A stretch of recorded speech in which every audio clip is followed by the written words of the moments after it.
Hello. Hello. Wanted to get on here and share something with y'all. It is an amazing day in Georgia. Like, this weather is perfection. I don't think it can get any better than this. It's really cool and crisp with a breeze, but it's also sunny, so it's not cold because of the sun. And the leaves are changing colors. It's awesome. It's awesome. I'm actually a Texas girl, so the weather is horrible there, and they don't have seasons, at least where I grew up. And, you had summer 99.99999% of the year, and then you had like a couple weeks of winter, and there was no fall, there was no spring. So I love the weather here in Georgia. It is amazing. And the leaves changing colors. Oh, it's gorgeous. Anyway, that's not really what I wanted to talk about. I actually came on here. I actually wanted to get on here yesterday and talk to you guys about praise. And I wanted to go into detail yesterday, but I didn't get the chance to really go into detail. So I wanted to kind of do more of that today and really just discuss why it's so important that we praise God for what He has done and what He will do. Because our praise, our prayers and our praise, our worship release blessings. They are the keys to what gets us those blessings. It's just like with children, you're more likely to bless the ones that appreciate when they get something. And it's more fun to give to a child that is excited about it and expecting it and wanting it and thankful for it versus a child that has a really bratty attitude about it. And so I kind of wanted to go into the levels, and I get it. I get that sometimes it's hard to be expectant for things that are coming into the future. It's hard to get excited about things if you've always been let down, if people, situations, and things have always let you down, and everything turns out to just not ever be what you thought it would be. I get that it's hard to get excited about something because you have this trained mindset to not get hopeful of something that isn't going to work out. But I'm here to tell you that that is a trap from Satan. He is so crafty at getting inside our heads and allowing our own minds to destroy what happens in our future, destroy what God gives us, destroy what He does for us. If you allow yourself to appreciate what God has in store for you, it will unlock these things faster, and there will be more of them. I am a firm believer in that praying for things is extremely important, but also praising Him and being thankful for these things, that they are coming, that they have come, that just stay in a constant place of worship. And especially right now, it is so important. So many people are suffering right now. So many people are still going through really hard times because we're in a very unique time. I hate to use the word end times because it's very daunting, but we are coming up into a very significant time. And it is a place where a lot of believers that God has called to have a purpose on their life, He is setting them up. He is putting them in certain places and about to bless them with certain things and getting them ready and grounded and prepared and set in the place that He wants them to be so that they can get to work and they can do what they are being called to do. And that is to bring people to Christ, harvest souls, bring them to Him. And He is called you to do that. He is calling you to do that. Everybody's unique. Everybody has their own set of gifts and abilities. So He uses people in different ways. But ultimately, everybody has the same goal, and that is to bring people to Him, to save people, to help people, to love people. And everybody does that in different ways. But right now, God is setting people up. He is about to put people in places that are going to not be able to be knocked down because they have a calling on their life. They have something that they have to do. They are being called to do something unique, something special. And so to do that thing successfully, He's got to get you into the right place, around the right people, in the right situation, and get you ready, get you debt free, get you into a place where you can have your own piece of land, maybe your own business, whatever it is that He is doing in your life or about to do in your life. He is setting you up for these things right now. These are blessings. These are things that are going to make you so happy and so blessed. You're going to flourish. You're going to be in a great place. But for those things to be released to you, you have to start expecting them. You have to start appreciating them now for what will happen then.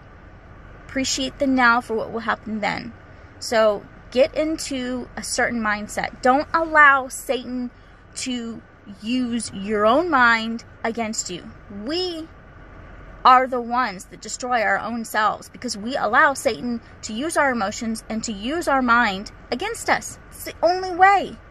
It's the only way is he gets inside our minds and we allow it to happen. And I wanted to read something to you guys to kind of, I guess, explain more in detail of what I'm talking about. Most of you may know this story, some of you may not. And this is in Genesis. This is about Abram and Sarai, obviously before their names were changed. And they go to Egypt. It's in chapter 12. I'm just going to read a couple verses. And it says, "Now there was a famine in the land, and Abram went down to Egypt to live there for a while. The famine was severe. As he was about to enter Egypt, he said to his wife Sarai, 'I know what a beautiful woman you are. When these Egyptians see you, they will say, "This is his wife?" Then they will kill me, but they will let you live.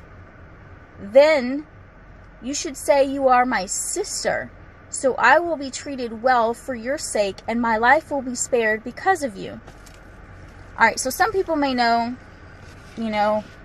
what happened, but basically right before this happened, God showed up to Abram and said, "I am about to give you some amazing things. I'm going to bless you. I'm going to make you the father of many nations. You are about to be blessed beyond words."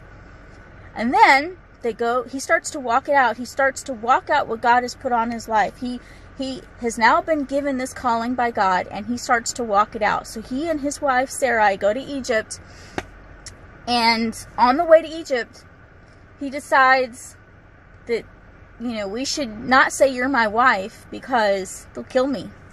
And I can just so see how this played out. I see Satan walking with them on this trip to Egypt. And, they're walking in confidence. They're doing what God has called them to do.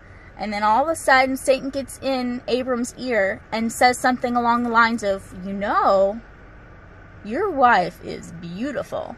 And when they see your wife, they're going to kill you because they're going to want her. So what are you going to do about it? What are you going to do about it?" And immediately, Abram starts to, what am I going to do about this? I got to figure something out. All right, so here's the plan, Sarai. We're going to tell people that you're actually my sister and not my wife so that they don't kill me. So he threw his wife under the bus and allowed her to basically be involved with another man. That happens a few, verses down. She ends up becoming the wife of someone else because she's single. She's not married to Abram. She's his sister. And it doesn't really work out. And Abram kind of gets, they're like, "Hey, why did you tell us that she was your sister when she's your wife? Why did you do that? Why did you curse me? Why would you do this awful thing?" And of course then he's like, "Yeah, I guess that was a really dumb thing to do. I was just scared." He was just fearful. I mean, it doesn't say he was fearful, but I know that's why he did it. I mean, why else would he do it? He was afraid for his life. He got fearful. So even though God had just told him that he is about to be blessed and be the father of many nations. And at this time, he was not a father of anything. So the promise that God had given him hadn't even been fulfilled yet, but all of a sudden he's afraid he's going to die. I mean, that's got Satan written all over it, you know, and that's how he works, you know, and it feels so real. It feels so, he puts us in these situations where all of a sudden we become filled with fear, filled with this negative mindset that nothing's going to work out for us, and we trip it up, we mess it up, we start to try to fix it, we start to come up with plans and schemes, and okay, what am I going to do to fix this? Well, let me just tell you, if you have to do something to fix it, all you're going to do is prolong the blessings. All you're going to do is prolong it. You know, there's a possibility that if Abram and Sarai had done it God's way from the beginning, they probably wouldn't have had to wait for so long for their precious baby boy. It's a huge possibility. There's a huge possibility that you're prolonging your blessings because of your negative mindset, because you live in fear, and because you choose to not worship God.